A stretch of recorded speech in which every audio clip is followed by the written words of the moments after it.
for staying with Business Review. Forbes Magazine columnist Jesse Colombo warns that South Africa is facing an economic bubble and coming crisis.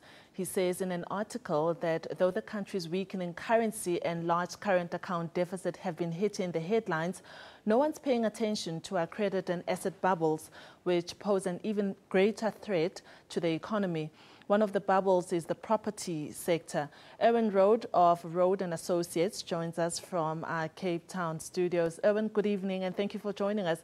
To what extent do you agree with Jesse Colombo's suggestion or view on this? It's a bit of a sweeping statement to say that property is in a bubble. What I can say is that the house market is still overvalued. And my best forecast is that it will take many years for this overvalued situation to correct itself, as opposed to what happened in America, where you had within a few years a sharp correction to levels which are more sustainable. But when it comes to commercial and industrial properties, especially office buildings and industrial properties, they are not so much overvalued.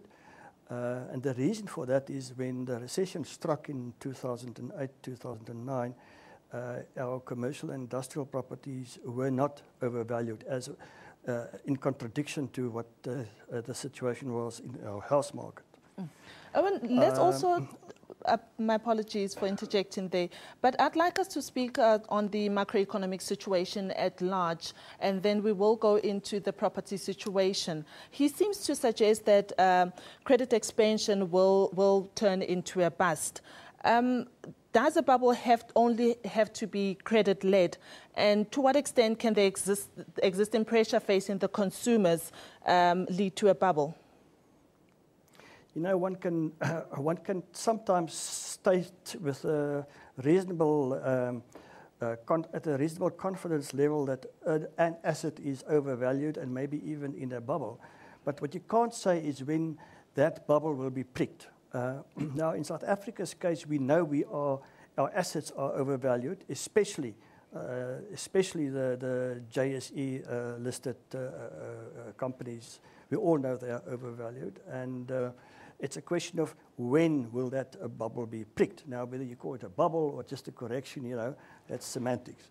But it has to happen. The most obvious incident that could trigger this, of course, is things like rising interest rates, because don't forget, interest rates can't go any lower than what they are.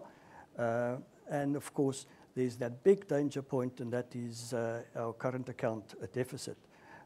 South Africa is a junkie. We are completely and utterly dependent on hot money from the outside world. And should they lose confidence about South Africa's future, be it deficit on the current account or politics or whatever, and that money dries up, then we could potentially have a big crisis on our hands. Then, of course, you could have a crash in the asset market. You could have the consumers will be hit very hard because interest rates will have to rise. So it's a horrible scenario, but it is a possibility. You can't completely ignore that possibility.